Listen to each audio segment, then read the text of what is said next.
검정고시 A부터 Z까지 아토제드 컴패스 사회의 경아쌤입니다. 자, 우리가 공부할 단원, 이제 새로운 단원 들어갔어요. 3단원 주제는 합리적 선택과 삶이라는 거거든요. 그래서 이제 요번 시간은 첫 번째 시간으로 인간의 삶에 대해서 먼저 이제 그 생애 주기라고 해가지고 이제 인간의 인생을 주기별로 나누어서 각각 어떤 그 일들이 있는지, 이 시기에 맞춰서 재무 관리를 어떻게 해 나가야 될 것인지에 대해서 배울 거고요. 그 다음에 이제 다음 시간과 그 다음 시간은 이제 합리적 선택 쪽에 좀 더 무게중심을 둘 거예요. 그래서 일과 여가 중에 무엇에 우리가 더 중점을 두어야 되는지 그런 것들 다음 시간에 이어서 공부하도록 하겠습니다. 자, 이번 시간은 공부할 내용 조금 많습니다. 시험에 출제될 만한 부분도 좀 있거든요. 그러면 본격적인 수업 들어가기에 앞서서 오늘 우리가 반드시 짚고 넘어가야 될 학습 목표 먼저 좀 상기시켜 놓고 본격적인 수업 들어가도록 할게요.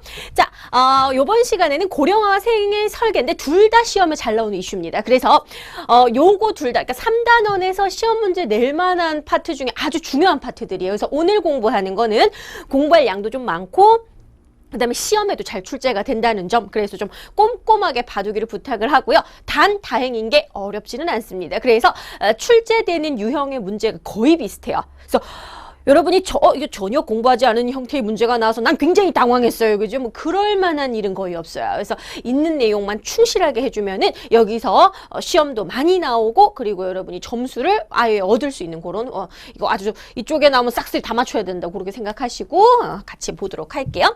첫 번째, 고령화의 의미와 원인. 자, 고령화에서 반드시 한 문제가 나올 겁니다. 자, 고령화의 뜻이 무엇인지 의미보다는 이와 같은 고령화의 원인에 대해서 좀 많이 물어봐요. 그래서 다음 중 고령화 사회의 어떤 고령화 사회의 모습을 보여주는 지문 같은 거 보여주고, 위와 같은 사회가 등장하게 된 배경으로 원인으로 옳은 것은 옳지 않은 것은, 이렇게 많이 물어보는데 여러분이 여기서 조금 주의해야 될 게, 원인이 있고 이제 고령화 사회의 영향, 결과, 이게 있거든요. 이거를 여러분이 구분할 수 있어야 돼요. 이 말 뜻은 무엇이냐?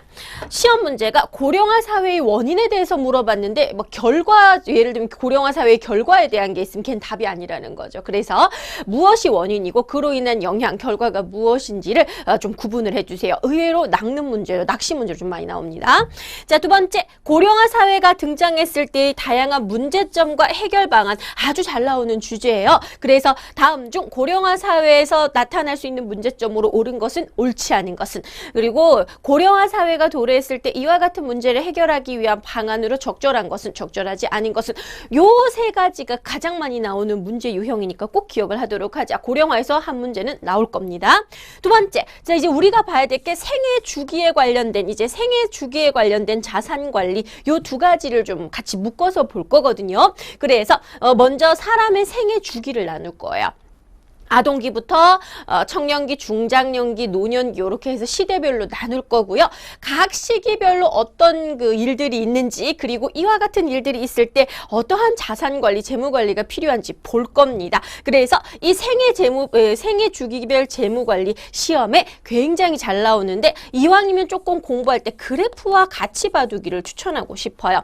요새 검정고시도 이제 조금씩 난이도가 예전보다 높아지고 있는 추세고요. 그리고 여러분 들 중에서 이제 학위를 따고 끝나는 분들도 많이 계시지만은, 이 다음 단계를 목표로 해서 더 좋은 대학이라든지 이런 것들을 목표로 공부하는 분들도 굉장히 많이 있기 때문에, 그런 분들을 위해서 이제 그 공부 조금 난이도, 약간 변별력을 준, 단순히 이제 자기중국 끝나는 게 아니라 이제 대학교 입시에 반영이 되면서 약간 난이도가 높아지고 있어요. 변별력도 좀 더해지고 있고요. 그래서 이와 같은 그래프나 다른 자료들을 가지고 묻는 문제가 조금씩 출제가 되고 있는 그런 추세거든요. 그래서 생애주기 그래프를 가지고 이제 응용해서 물어볼 수 있으니까 요거 자료는 좀 봐두기를 부탁하겠습니다.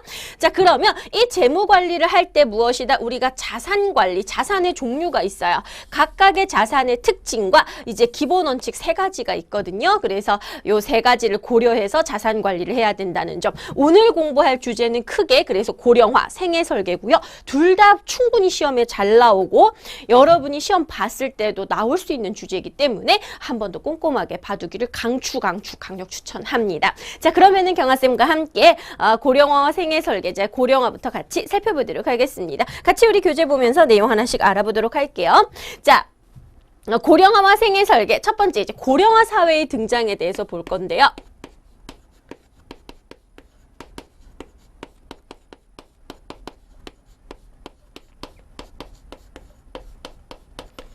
자, 고령화 사회의 의미가 무엇이냐? 총 인구 중에서 그러니까 여러분한테 고령화 사회의 기준이 무엇인가 이렇게 사실 내지는 않아요. 65세 이상부터 우리가 이제 노인이라고 치거든요. 생산 가능한 인구를 16에서 64세까지 보고요. 65세부터 이제 노인으로 쳐요. 그래서 총 인구에서 65세 이상의 노인 인구가 차지하는 비중이 높아지는 현상을 고령화 사회라고 한다라는 건데 여러분이 그냥 그렇구나 정도만 보면 되겠습니다. 그 지식 플러스에 보면요. 고령화 사회 고령 사회, 초고령 사회 구분하는 거 여러분 수준의 시험 문제 절대 안 나오니까 이런 거는 관심 있는 분들만 한번 보면 돼요.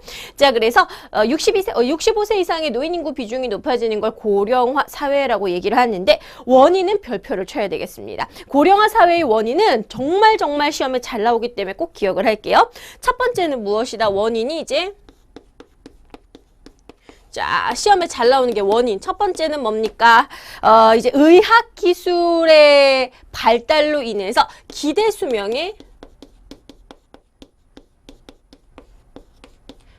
연장. 자, 기대 수명이라고 하는 것은 내가 얼마까지 예를 들면은 지금 뭐 우리나라 여성들의 평균 수명이 85세다. 그랬을 때 85세까지는 살 수 있겠구만. 이렇게 그 대체적으로 살 수 있는 나이 있죠. 이걸 기대 수명이라고 생각을 하면 돼요. 그래서 이와 같은 기대 수명이 연장되게 된 원인이 무엇이다? 의료 기술의 발달과 생활 수준의 향상. 요거 두 가지 다 기억을 하자. 특히 의료 기술의 발달이 시험에 잘 나옵니다. 의료 기술이 발달하면서 예전에는 불치병 난치병이었던 병들이 많이 이제 의학적으로 정복이 되면서 그만큼 우리의 수명이 늘어나고요. 여러분이 기대 수명이라고 하기도 하고 시험에 따라서 요거를 평균 수명으로 내기도 해요. 근데 거의 비슷한. 대체적으로 우리나라 여성들이 85세까지 살 수 있대 라든지 아니면 정말 돌아가신 분들의 나이를 평균한 것을 평균 수명이라고 하는데 거의 같은 뜻으로 쓰여요. 그래서 평균 수명의 연장 이렇게 나와도 여러분이 맞는 설명으로 고르면 되겠습니다. 같은 뜻으로 이해하세요. 자, 그러면서 이제 생활 수준이 좋아진다. 이 말 뜻은 영양 상태가 특히 과거에 비해서 영양 상태라든지 뭐 주거 상태라든지 이런 게 훨씬 더 좋아졌다라고 생각하시면 되겠죠. 자, 그 다음에 2번 합계 출산율 저하 가장 중요한 건데 합계라는 표현이 그냥 빠지고 그냥 출산율 저하해도 같은 뜻입니다. 자, 그러면 출산율이 떨어지는데 영향을 미치는 것이 무엇인가? 자, 시험 문제에서는 출산율 저하 이게 나올 수도 있고요. 다른 뒤에 것도 다 원인으로 같이 나올 수가 있어요. 자, 여성의 사회 진출 증가. 자, 그럼 출산율이 저하게 되게 된 이유가 무엇이다? 여성의 사회 진출 증가. 과거에 비해 여성의 사회 진출이 증가하다 보니까 일하는 여성들 같은 경우는 아무래도 전업주부보다 아이를 낳고 키울 만한 여력이 좀 떨어지죠. 그죠? 그래서 아이 낳는 그 숫자가 줄어들고 그리고 일하는 여성들이 많아지다 보니까 이제 결혼하는 연령도 늦어지게 돼요. 그래서 출산율이 줄어들게 되고요.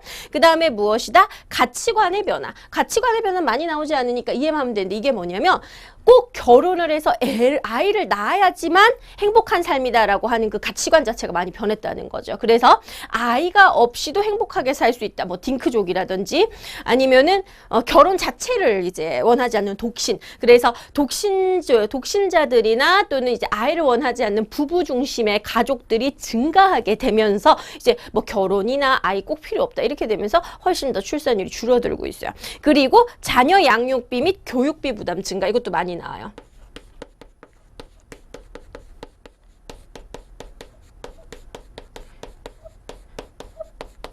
양육비와 교육비의 부담이 늘어나다 보니까 이제 과거에 비해서 훨씬 더 아이를 낳기가 부담스러운 그런 상황이 된다는 거죠.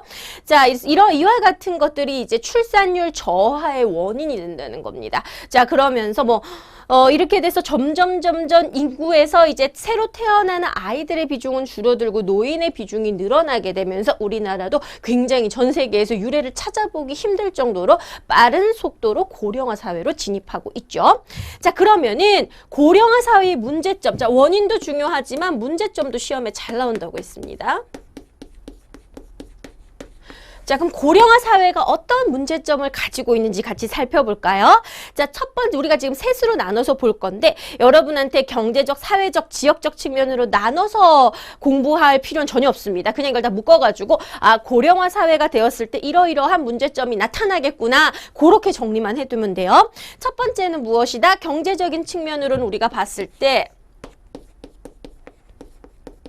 경제적인 측면으로 봤을 때 제일 큰 문제점이 무엇이다? 이제 그 노동력이 부족해요. 그러니까 일할 사람이 없다 보니까 노동력이 부족하다 보니까 생산력이 그만큼 떨어져서 경제 성장이 잘 이루어지지 않는다는 거죠. 성장이 둔화되거나 오히려 나라가 퇴보할 정도로. 경제 성장이 둔화될 수밖에 없고요. 그 다음에 무엇이다? 노인의 비중이 늘어나는데 노인들 중에서는 이제 일을 할 수 없는 그런 건강 상태의 분들이 많겠죠. 그래서 노인들을 위한 국가에서 이제 재정 지출, 복지비라든지 의료비와 같은 재정 지출이 늘어나게 돼요. 그래서 국가 재정 부담, 그죠? 요거 옆에다가 쓸게요. 다 있는 우리 교재에 있는 내용이죠. 국가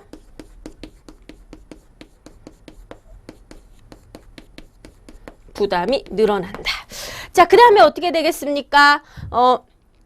뒤에 보면은 이제 실버 산업의 발달. 그래서 이와 같은 노인을 대상으로 하는 산업인 국가 재정 부담.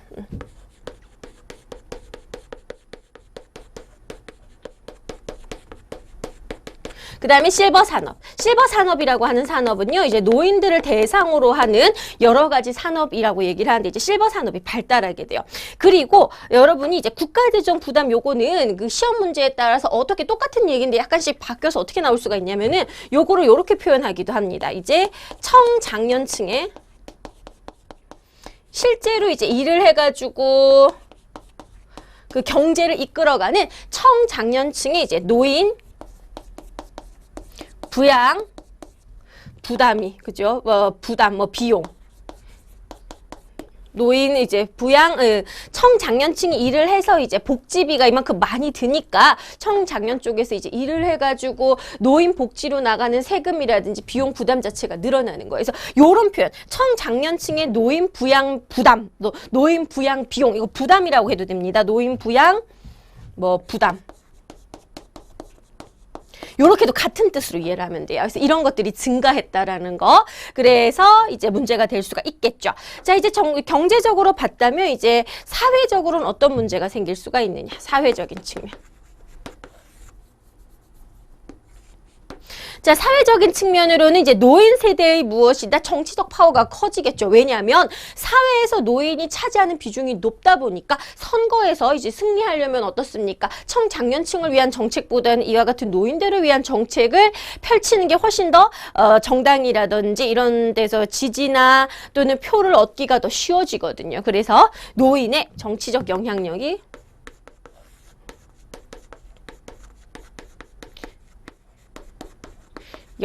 높아질 수밖에 없겠죠. 정치적, 사회적 영향력이 높아질 수밖에 없고요. 그 다음에 이제 노인 세대가 너무 숫자가 많다 보니까 그리고 이제 혼자 사시는 분들도 많아지거든요. 나중에 배우자가 죽는다든지 또는 독신 노인들도 많이 계시기 때문에 그래서 노인의 경제적 빈곤과 소외 현상 그리고 청장년층과 노인 세대 간의 일자리 경쟁으로 인한 세대 갈등. 그러니까 쉽게 말하면 세대 갈등이 발생해요. 왜 그러냐?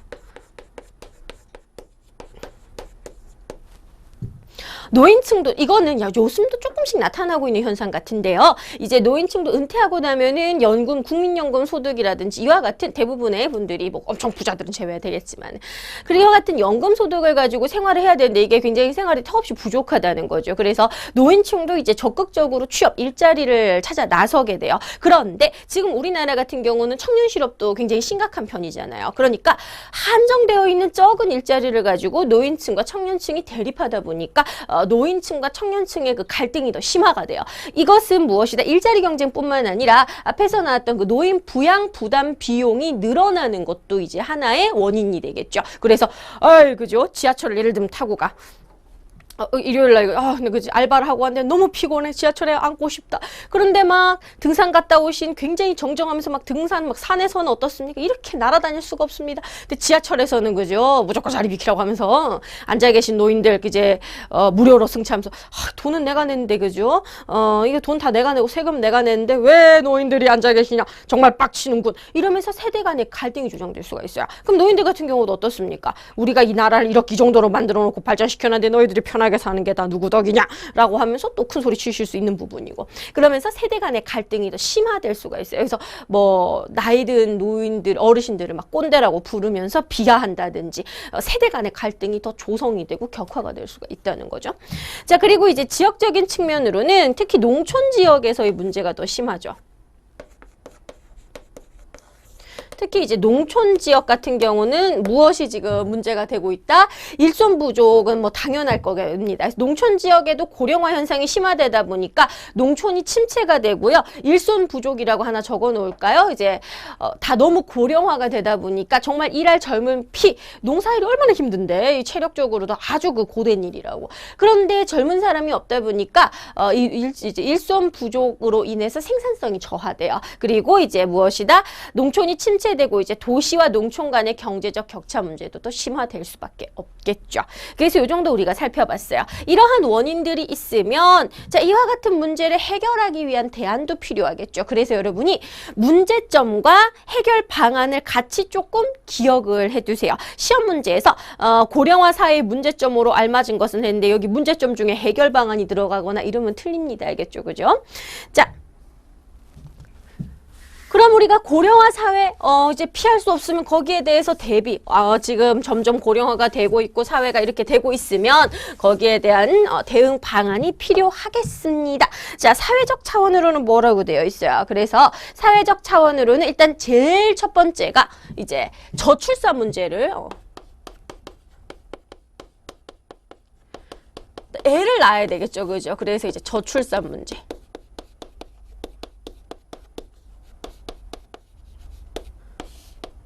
그래서 이와 같은 저출산 문제를 해결하는 게 가장 중요한 것 중에 하나예요. 그래서 출산 장려금을 지급하거나 출산과 양육에 대한 지원을 확대했을 때 애들을 많이 낳아야 된다는 거죠.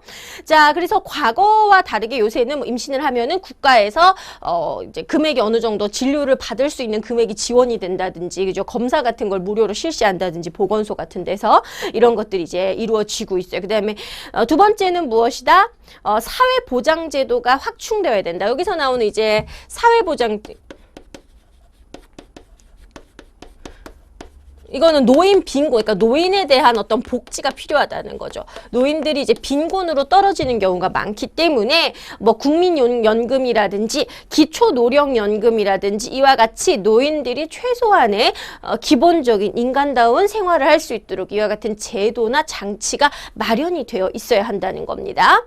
자, 그 다음에 노동력 부족 해결하는 문제는 시험 문제에서요. 이제 이거는 고등학교 실제 내신 시험이나 또는 모의고사에서는 조금 잘 나오는 부분인데, 이제 노동력 부족에서 그 정년 연장 있죠. 요거를 정년 단축으로 되게 많이 내요. 이제 일할 사람이 부족하고 노인은 늘어나니까 이와 같은 문제점을 해결하기 위해서 노인들의 그 은퇴 시기를 예를 들면 65세, 뭐 요새는 거의 60세까지 정년을 하는 경우도 많지 않지만 65세 이렇게 68세 이렇게 늘리게 되면은 노동력 부족 문제도 해결할 수가 있고요. 그 다음에 노인의 빈곤 문제도 해결할 수가 있어요. 그런데 시험 문제에서 어떻게 많이 나오냐면 이와 같은 고령화 사회를 해결하기 위해 노인의 정년을 단축해야 됩니다. 그렇게 나면 무조건 틀립니다. 알겠죠? 정년을 연장시키면 노동력 부족 문제와 노인 빈곤 문제를 같이 해결할 수가 있어요. 사실 기업에서는 좀 좋아하진 않겠죠. 왜냐면은 그 정도로 경력이 쌓인 노인들 같은 경우는 일단은 체력은 약해서 일 처리하는 양은 적은데 경력이 많기 때문에 또 그만큼의 임금을 지급해야 돼서 기업 쪽에서는 조금 부담스러운 부분이 없지 않아 있어요. 그래서 기업의 부담으로 작용할 수도 있습니다.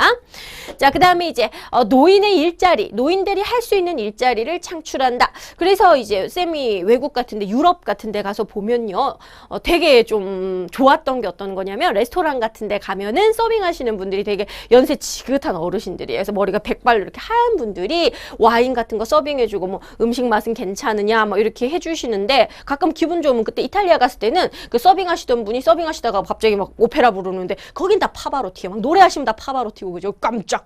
그래서 되게 그게 좋더라고요. 그때 기억에 남았어요. 그래서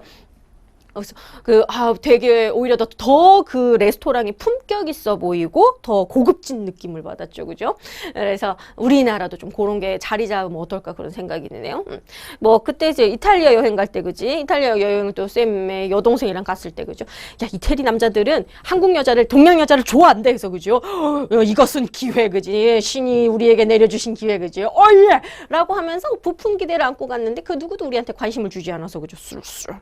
그래서 이탈리아에서 아무런 관심을 못 받아서 슬픔. 자, 근데 뭐다? 또 이탈리아 남자들이 그 유럽에서도 잘생기기로 소문이 났죠. 되게 잘생겼어요. 근데 이제 베네치아 갔을 때, 베네치아 가면은, 베니스 가면은 거기는, 구시가지는 워낙 오래됐고, 거기는 도로나 버스, 자동차가 다닐 수가 없는 구조이기 때문에, 그 수상택시라고 해가지고, 바포레토가 이제 수상버스, 얘가 이제 그 교통수단 역할을 해요. 그리고 사람들도 이동하는 수단이 개인 보트를 타고 다니더라고요. 그래서 막 물사 어떤 분이 막 개인 보트 몰고 오고 자가용처럼 보트 몰고 가는데 뒤에 생수통이 막 이만큼 쌓여있고 그지 물사 가는데 보트 막 왕 몰고 가고 그래서 이제 그 수상버스인 바포레토를 타고 이렇게 도는데 그 하시는 승무원이 막 어깨가 막 이만하고 그죠 막 근육이 터지려고 하더라고요. 막 윗부분이 막 울퉁불퉁하면서 배를 다음 정거장 거기 수상버스 정류장이 있어요. 정류장 갈 때마다 이렇게 밧줄로 해가지고 막 이렇게 힘줄이 막 터질 듯이 막 이렇게 해서 배를 붙들어 메고 사람들이 이제 안전하게 탈 수 있도록 하는데 그죠? 그죠? 멋짐주의 그죠? 나도 모르게 그지? 뭐 흐뭇함을 감추지 못하는 그죠? 그럼 또 뭐야?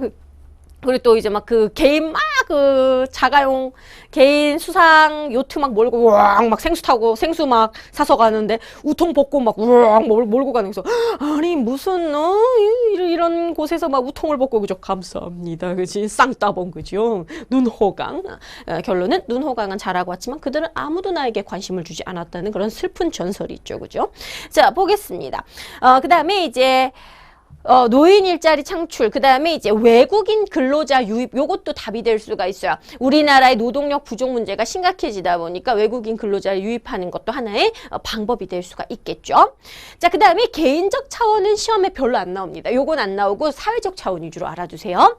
자, 개인적 차원으로는 연금이나 저축을 통해서 경제적 노후 대비책 마련. 요건 좀 이따가 생애주기 자산 관리할 때 한 번 더 볼 거예요. 그리고 이제 그 가족 간의 유대감 강화. 옛날에 우리나라가 대가족 제도일 때는 그 노인이 버려지거나 노인 고독 소외 문제가 이렇게 심각하지 않았어요.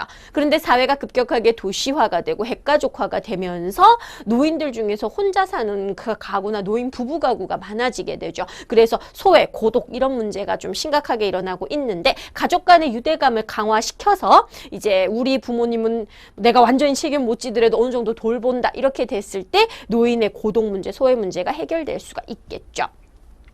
자, 그 다음에 이제 우리가 두 번째 봐야 될 주제가 바로 생애 주기와 생애 설계입니다. 자, 생애 주기와 단계별 과업, 요거는 여러분이요, 시험에 나올 수도 있고 안 나올 수도 있는 주제인데, 요거는 워밍업으로 좀 해두세요. 왜냐하면 우리가 봐야 될 거 요 다음에 나오는 내용이 훨씬 더 중요해요.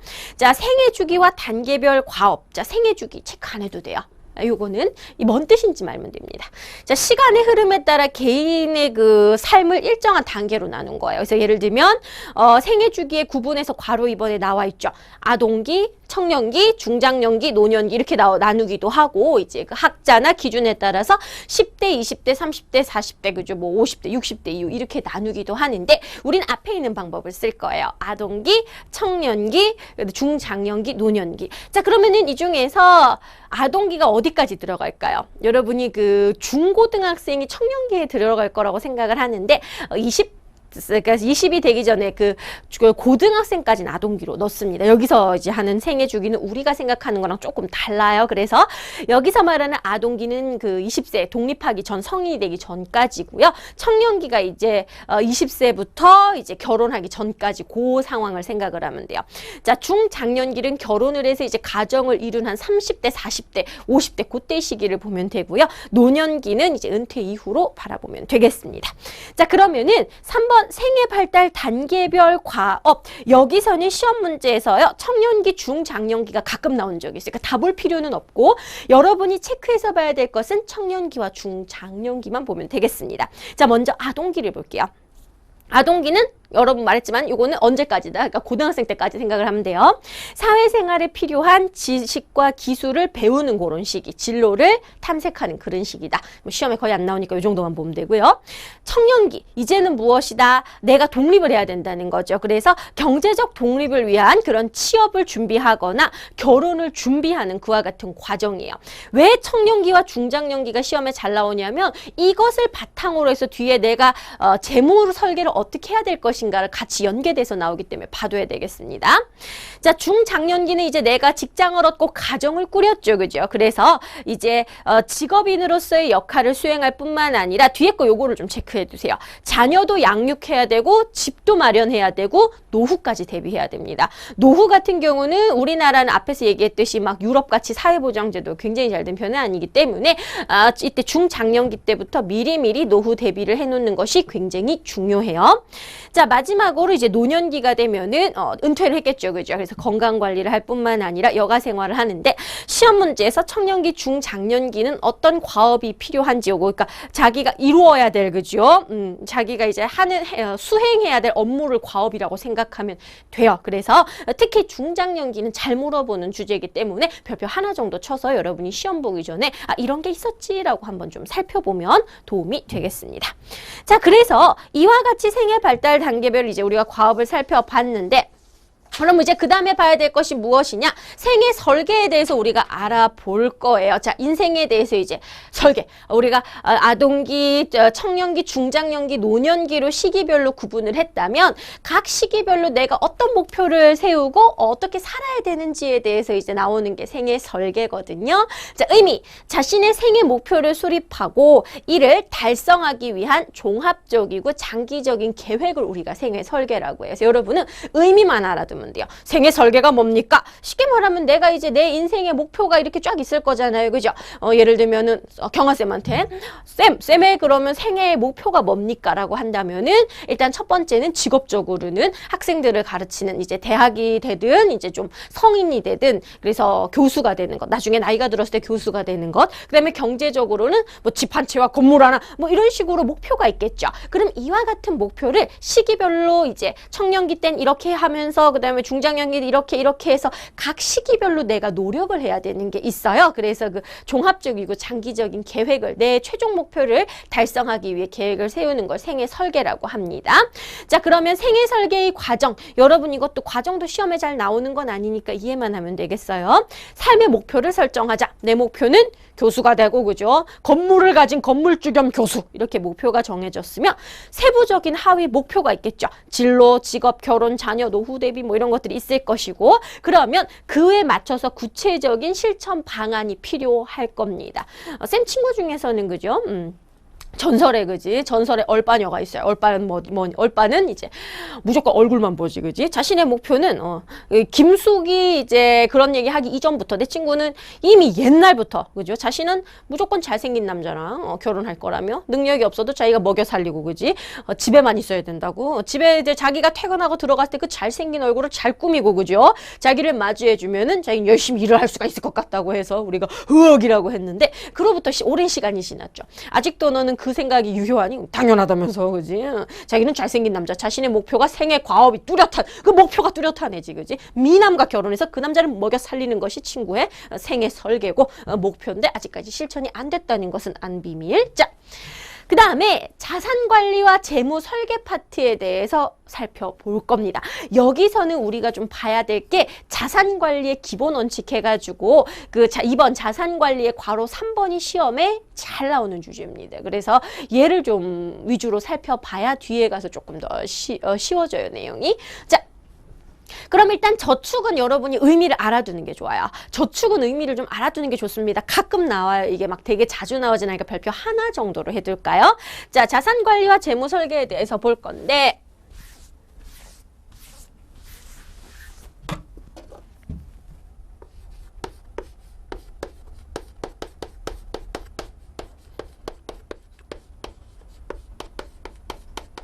자, 내 생애 과업을 이루기 위해서 그죠? 이제 우리가 자산을 어떻게 관리하면서 내가 노후를 위해서 재물을 어떻게 설계해야 될 것인가를 볼 건데요. 제일 처음에 나오는 게 저축입니다. 여러분이 저축의 의미에 대해서 알아야 돼요. 저축이라고 하는 것은 이제 소득 중에서 소비하고 남은 나머지 부분이 이제 저축이 되는 거예요.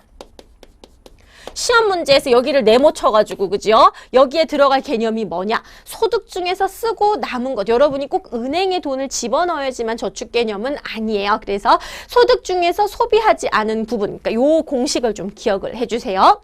자, 그래서 얘는 이 저축들을 이 금액들을 차근차근 모아두면 얘네들이 이제 자산 축적의 원천이 되겠죠. 공식 하나 적어두시고요.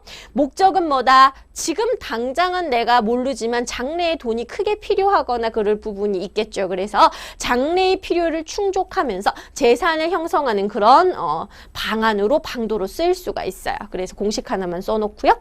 두 번째, 자산 관리에 대해서 보겠습니다. 자, 우리가 자산 관리에서 자산이라고 하는 것을 이제 냅두면 안 돼요. 이걸 관리를 해야 되겠죠. 자, 그래서 저축이나 투자의 계획과 관리 이것들을 종합적으로 자산 관리라고 하는데 자산의 유형이 두 가지가 있어요. 지금 금융이랑 실물이 있죠. 그죠? 자, 자산 중에 이제 금융 자산 있고 실물 자산이 있는데 실물은 말 그대로 형태가 있는 거예요. 그러니까 땅, 건물, 금괴 이런 거 있죠. 그래서 부동산이나 귀금속, 자동차와 같이 이제 실물로 실제 물건으로 이제 내가 가지고 있는 것을 실물자산이라고 하고요. 금융자산이라고 하는 거는 현금, 그 다음에 은행에 꽂아놓은 예금, 적금 이런 것들, 그 다음에 주식과 채권도 여기 들어가요. 주식이라든지 그죠? 뭐 채권이라든지 펀드라든지 이런 것들도 다 여기 들어갑니다. 그래서 펀드, 뭐 보험 이런 것처럼 각종 금융 상품, 금융 관련 모든 상품들은 이제 금융자산이라고 하고요. 이것을 제외하고 실제 물건으로 소유하고 있는 걸 실물자산, 부동산, 자동차, 귀금속 등이 여기에 속해요. 자, 뭐 토지 이런 것들이 이제 토지가 뭐 부동산이니까 이렇게 우리가 얘기를 할 수가 있는데 지금 이 자산의 유형이 여러 가지가 있습니다. 자, 지금 밑에 보면은 네 가지가 나와 있죠. 여러분에게 여기서 추천하고 싶은 것은 예금과 그 다음에 주식에 대해서는 좀 알아둘 필요가 있습니다. 예금과 주식 두 가지는 좀 기억을 해두세요. 자, 예금이라고 하는 건 쉽게 말하면 은행에다가 이제 뭡니까? 현금 넣어 놓은 거죠. 그죠? 그래서 이자 받은 이자 소득이잖아요. 자, 그래서 예금의 특징은 무엇이다? 예금은 자, 이자율이 높아요, 낮아요? 이자율이 대체적으로 이제 뭐 수익이 높진 않다는 거죠. 이자율이 정해져 있는데 이자가 높지 않고 수익률이 높지 않아요. 대신에 원금을 까먹을 위험이 없기 때문에 안전합니다. 그래서 얘는 안전한 자산이고요. 그에 비해 이제 비교되는 게 주식인데 그래서 얘는 안전하다. 그래서 안정성이 그죠? 얘는 안전하게 보관할 수 있는 안전성이 높아요. 그에 비해 주식은 수익성. 내가 대박 터지면 몇 배도 벌 수가 있겠죠. 그죠? 수익성이 높지만 뭐가 떨어진다? 안전성은 떨어져요. 그래서 가장 반대되는 성향이 강한 것을 우리가 이제 예금과 주식으로 얘기를 합니다. 자, 그러면 채권이라고 하는 것은 무엇이냐? 요 중간적인 성격이에요. 그래서 이제 예금과 주식 요 중간쯤에 있는 게 채권입니다. 자, 예금 봤고요. 주식 한번 볼까요? 주식은 기업에서 발행하는 것으로서 이제 매매. 올랐을 때 내가 매매를 해가지고 그 시세 차익 1,000원의 주식을 샀는데 2,000원이 됐어요. 팔았을 때 얻을 수 있는 차익 그죠? 이런 것들을 노린다든지 또는 배당금 오래 가지고 있는데 이 기업이 경영활동을 잘했을 때 주주들한테 나눠주는 배당금 이런 것들을 노리는 것으로서 일반적으로 이런 특징을 가지고 있어요. 그 다음에 채권이라고 하는 거는 요거는 기업도 발행을 하지만은 정부와 공공기관에서도 돈이 모자랄 때 이걸 발행을 해요. 그래서 이건 뭐다? 얘도 이제 채권은 얘네 둘의 중간적인 성격. 기업이 이제 기업뿐만 아니라 정부와 공공기관에서도 발행하기 때문에 주식보다는 좀 더 안전성이 높은 편이고 예금보다는 조금 더 수익성이 높은 이런 성격을 가지고 있어요. 근데 시험 문제에는 채권은 거의 안 나오고 예금 주식 위주로 나옵니다. 자, 그리고 마지막으로 이제 부동산 같은 경우는 토지, 건물 이런 것들이 이제 매매하는 성격을 가지고 있어요. 얘네 둘의 특징을 좀 기억을 해두도록 하겠습니다. 자, 밑에 보면 여러분 이제 그 다음 내용 괄호 3번이라고 해서 투자의 기본 원칙 있죠. 요거는 별표를 쳐두셔야 돼요. 시험에 잘 나옵니다. 자, 우리가 투자, 이와 같은 다양한 자산. 자, 내가 예를 들면 돈이 100만 원이 있어요. 이거를 어떻게 잘 굴려가지고 늘릴 것인가 라고 했을 때 자산을 관리할 때 고려해야 될 제일 중요한 3가지 원칙이 지금 나와 있지요. 무엇이다? 안전성, 수익성, 유동성. 이 3가지는 시험에 잘 나옵니다. 꼭 기억을 하자. 첫 번째 안전성이 뭐예요? 이제 우리가 자산 관리의 원칙.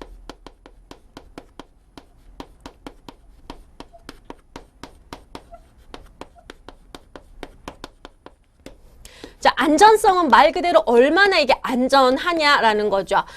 자, 예를 들면은 자, 투자한 자산이 원금 손해 없이 안전하게 유지될 수 있는 정도예요. 그래서 앞에서 예금 같은 경우는 원금이 보장되기 때문에 안전성이 높지만 수익성이 낮아요. 그래서 안전성은 일반적으로 뭐랑 반대된다? 수익성과는 좀 반대됩니다. 안전성이 높으면 수익성은 낮아요. 대체적으로. 반대로 수익이 높으면 위험 부담이 크기 때문에 안전성이 낮습니다. 둘 다 큰 그런 훌륭한 건 별로 없겠죠. 그죠? 그래서 이런 특징을 가지고 서로 반대되는 거고요. 수익성은 투자한 자산으로부터 기대할 수 있는 수익, 그러니까 내가 얻을 수 있는 소득, 추가적으로 얻을 수 있는 소득이 여기에 속해요. 자, 그리고 유동성은 조금 별개인데요. 환금성이라고도 하는데, 자, 환금, 돈으로 바꾼다는 겁니다. 유동 돌아다닌다는 건데, 자, 여기서 말하는 유동은 말은 돌아다닌다는 거지만 쉽게 말하면 현금으로 얼마나 바꾸기가 쉽냐는 거죠. 그래서 보유한 자산을 쉽게 현금으로 바꿀 수 있는 정도인데요. 자, 이 유동성이 큰 자산들은 대체적으로 금융자산이에요. 내가 뭐다? 돈이 지금 당장 필요해. 그러면 예금, 은행에 가서 그죠? 예금 깬다든지 뭐 주식 그죠? 팔아버리면 되고 뭐 수익이 완전 개떡이지만 팔면 되고 이런 식으로 해서 예금이나 이와 같은 그 금융자산은 돈으로 쉽게 바꿀 수가 있어요. 그런데 부동산은 무엇이다? 이제 실물자산, 특히 부동산 같은 경우. 부동산 같은 경우는 이와 같은 유동성이 굉장히 낮은 자산 중에 하나예요. 자, 예를 들면은 내가 아파트를 1억에 지금 내놨어요. 근데 이거 살려는 사람이 많아. 그럼 이게 거래가 잘 되고 유동성이 높다고도 볼 수가 있겠지만은 내가 땅을 사놨는데 뭡니까? 이걸 정말 팔고 싶어. 아, 지금 돈이 모자라 죽겠는데 정말 이 땅을 살 사람이 없으면 언제까지 내가 팔 수가 없거든. 팔고 싶어도 못 판다는 거죠. 그래서 부동산 같은 경우는 유동성이 낮은 자산에 속합니다. 대체적으로 그래서 뭐다? 여기서 나왔던 금융자산들은 유동성이 높은 편이 대표적인 게 예금. 그냥 은행 가 찾으면 되잖아. 그리고 부동산 같은 경우는 유동성이 얘에 비해서 낮은 편이라는 거예요. 그러니까 부동산은 아예 뭐 안 팔려. 부동산도 잘 팔리는 데도 있잖아요. 이렇게 생각할 수가 있죠. 맞아요. 근데 얘에 비해서 상대적으로 낮다. 이렇게 생각하시면 되겠습니다. 자, 밑에 있는 표 있죠. 금융상품의 수익성과 위험도 요 그래프도 별표 치세요. 시험에 충분히 나올 수가 있어요. 자, 우리가 뭡니까? 리스크, 그지? 위험도. 아, 수익이 여기 있구나. 수익과 위험의 관계죠. 자, 그래서 수익이 높으면 위험도도 높아요. 수익이 낮으면 안전한 대신에 이제 뭡니까? 이제 위험도가 낮으면 대신에 수익도 낮습니다. 그래서 대표적으로 여기에 들어갈 게 주식. 고위험, 고수익, 저위험, 저수익은 예금이 여기 들어가요. 이걸 왜 얘기를 하냐면은 여기 주식을 가, 예금을 나 이런 식으로 여기를 비워놓고요. 가에 들어갈 가에 들어갈 자산으로 알맞은 것은 그럼 주식을 골라 넣으면 되고요. 여기 뭐 나에 들어갈 자산으로 알맞은 것은 예금 넣으면 된다는 거죠. 시험에 요거 잘 나옵니다. 부동산이랑 채권은 약간 애매해서 넣지 않아요. 웬만하면 그 검정고시 수준, 사실 중간 정도의 채권이 실제 고등학교 교과과정 시험에서 나오긴 하는데 검정고시에는 얘네 둘 정도만 해도 문제 푸는 데는 지장이 없을 겁니다. 그래서 요거 좀 기억을 해주세요. 자, 그러면 이제 합리적인 자산 관리. 여기서는 여러분이 무엇이다? 동그라미 1번을 별표 치세요. 이게 제일 많이 나와요. 자, 단일 자산에 투자, 몰빵 투자를 하면은 이게 위험도가 크다는 거죠. 그래서 단일 자산에 투자를 집중하기보다는 자, 요 말 체크하겠습니다. 여러 자산의 분산 투자. 그래서 안정성을 높여야 된다는 거죠. 이것을 하나 적어 놓을까요? 이거를 뭐라고 표현하느냐? 계란을 한 바구니에 담지 마라.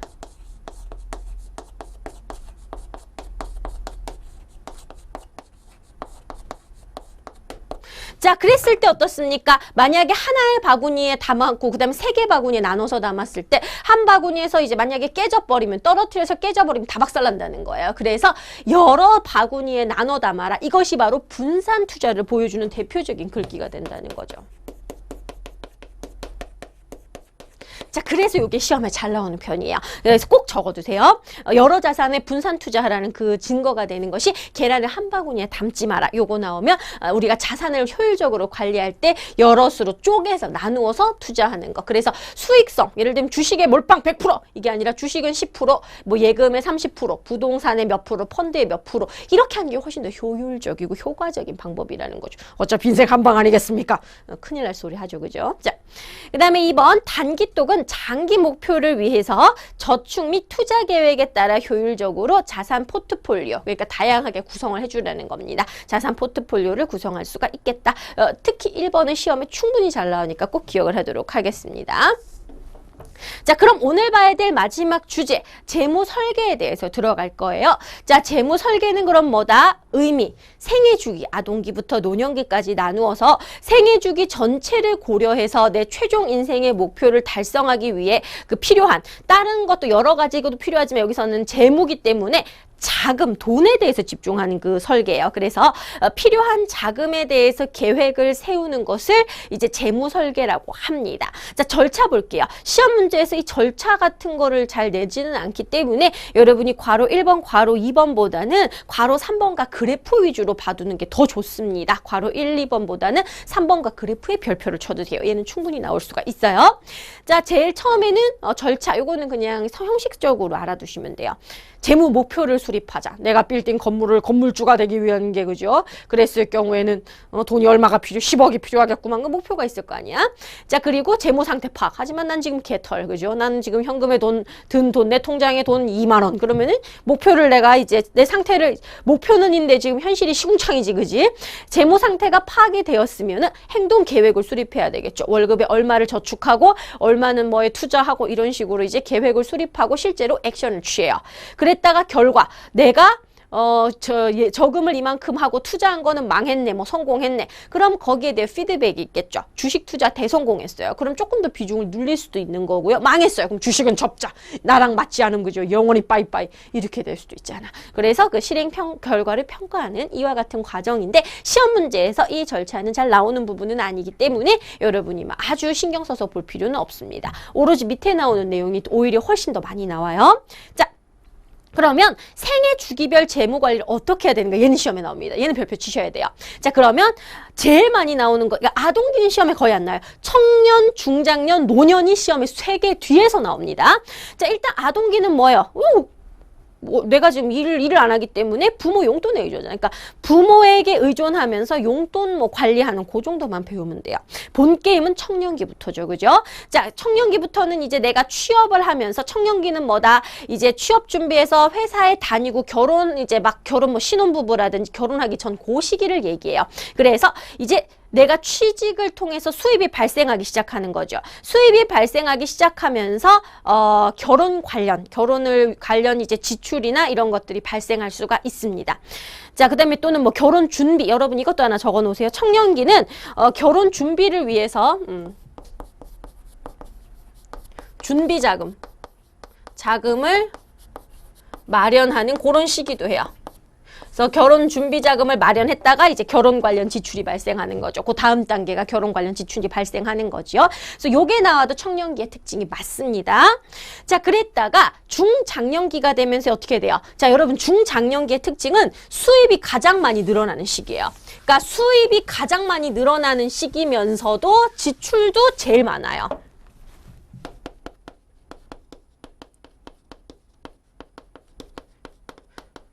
그래서 점점 이제 뭐 과장 달고 차장 달고 부장 달면서 수입도 많아지지만 이제 지출도 그만큼 늘어나게 돼요. 왜냐면은 자녀 양육비가 있죠. 또는 자녀 결혼 준비비라든지 뒤에 보면은 또 여러분 요거 보세요. 은퇴 준비를 여기다가 체크하세요. 그러니까 여러분이 은퇴 준비를 노년기로 시험 문제 내는 경우가 굉장히 많은데 이미 늦었다는 거죠. 은퇴를 하고 나면 소득이 일단 근로소득이 없는데 그래서 여러분이 주의해야 될 점 은퇴 준비는 언제 이루어지고 있다? 대부분 중장년기에 이루어지고 있다는 걸 기억을 해주세요. 그래서 노후 자금을 은퇴 준비해서 노후 자금을 마련하는 시기가 요 시기라는 거. 요거 좀 기억을 좀 하자. 자, 그 다음에 마지막으로 노년기가 되면 은퇴를 하게 돼요. 그래서 경제적으로 은퇴를 하다 보니까 우리가 그 임금, 예를 들면은 내가 땅 부자야. 그래서 막 건물이 10개야. 그럼 뭐 임대소득 이런 거 말고 일단 은퇴를 하게 되면은 뭡니까? 그 월급, 임금 소득이 없어요. 근로소득 자체가 없어지죠. 그래서 수입적으로, 그 재산적으로 수입은 굉장히 줄어들지만은 그래도 지출은 크게 줄지 않아요. 왜냐하면 노인이 돼도 그 살던 어떤 생활하던 습관과 규모가 있을 뿐만 아니라 특히 의료비가 많이 듭니다. 그래서 지출 규모는 줄지 않아요. 지출은 뭡니까? 엄청 많이 줄지는 않거든요. 그래서 수입은 대부분을 어때요? 수입, 노년기는 수입은 없는데 지출은 굉장히 꾸준히, 그죠? 꾸준히 있어요. 그러다 보니까 문제가 발생할 수밖에 없겠죠. 자, 그래서 이때를 대비해서 뭡니까? 이때 이제 중장년층 때 이제 노년기를 위한 대비, 노후 대비가 이때 일어나야 된다는 거예요. 자, 그래프도 여러분 이거 잘 보세요. 수입 곡선과 지출 곡선이 있죠. 자, 지금 지출은 이렇게 돼요. 지출은 이렇게 완만하게 이렇게 이루어지고 있고요. 자, 수입은 다른 색깔로 좀 표시를 해볼게요. 자, 하나도 아동기 때 하나도 없다가 청년기 때 점점 발생했다가 이제 은퇴기 되면 뚝 끊기죠. 그죠? 그래서 어떻게 됩니까? 이제 아동기 때는 이랬다가 청년기 되면서 점점 돈을 벌어요. 제일 많이 버는 시기가 이제 중장년기죠. 그죠? 요 시기. 그랬다가 노인 은퇴하고 나면서 이제 어떻게 돼? 소득이 뚝 끊기게 되면서 소득이 이제 끊기게 되면서 이제 오히려 쓰는 지출이 많다는 겁니다. 자, 그럼 여러분이 어때요? 이 그래프로 봤을 때 이 부분은 뭐가 많은 시기? 수입이 지출보다 많기 때문에 노후 대비 이런 것들이 적극적으로 이루어질 수 있는 시기가 이때요. 이때는 수입이 많으니까. 노후 대비라든지 저축이 적극적으로 이루어져야 되는 시기고요. 자, 양옆에 요 사이드는 뭐보다 이제 수입보다 지출이 많은 시기입니다. 아기 때, 그죠? 그 다음에 여기도 이제 수입보다 노년기 때 많은 시기이기 때문에 이때 청년기와 중장년기, 특히 가장 소득이 많은 중장년기 때 우리가 적극적으로 노후 대비를 해야지 나중에 이와 같이 소득이 없는 상황에서도 노년기를 대비할 수가 있다는 점 기억을 좀 해주세요. 그래서 여러분이 각각 시기가 수입이 지출보다 많은 시기, 그 다음에 지출이 수입보다 많은 시기, 이것도 조금 체크를 해주고요. 그래서 무엇이다? 요 시기에 우리가 가장 소득도 많고 지출도 많지만 그래도 우리가 좀 여력이 있죠. 그죠? 어느 정도 여력이 있기 때문에 요때 중장년기에 적극적인 노후 대비가 필요하다는 거 꼭 기억을 하길 부탁드릴게요. 자, 이렇게 해서 이번 시간에는요, 쌤과 함께 이제 제일 처음에 고령화 사회, 그러니까 왜 우리가 재무 설계가 들어가는 거예요? 고령화 사회가 되니까. 그래서 고령화 사회의 원인은 무엇인지, 문제점은 무엇인지, 해결 방안까지 살펴봤고요. 자, 그 다음에 이제 생애 주기라고 하는 것에 대해서 알아보면서 다양한 자산의 종류, 그럼 이 자산 관리를 어떻게 할 것인가, 그래서 자산 관리하는 방법까지 배웠습니다. 마지막으로 아동기, 청년기, 중장년기, 노년기에는 각 시기별로 어떤 특징이 있는지, 그리고 우리가 이 시기를 어떻게 재무적으로 관리하고 활용해야 되는지 알아봤는데 아동기 빼고는 모두 다 시험에 충분히 나오기 때문에 잘 기억을 해두길 부탁을 할게요. 자, 오늘 쌤과 함께 공부한 내용 너무 어렵지는 않았나요? 자, 오늘 공부한 내용 책 바로 덮지 말고 아이고 끝났다 덮지 말고 한 번 더 꼼꼼하게 읽어보세요. 다음 시간에는 우리 3단원 두 번째 시간으로 이제 우리가 그 삶에 관련돼서 빼놓을 수가 없는 일과 여가에 대해서 살펴보도록 하겠습니다. 대단히 수고 많았고 다음 시간에도 밝고 명랑한 모습으로 다시 만날게요. 안녕.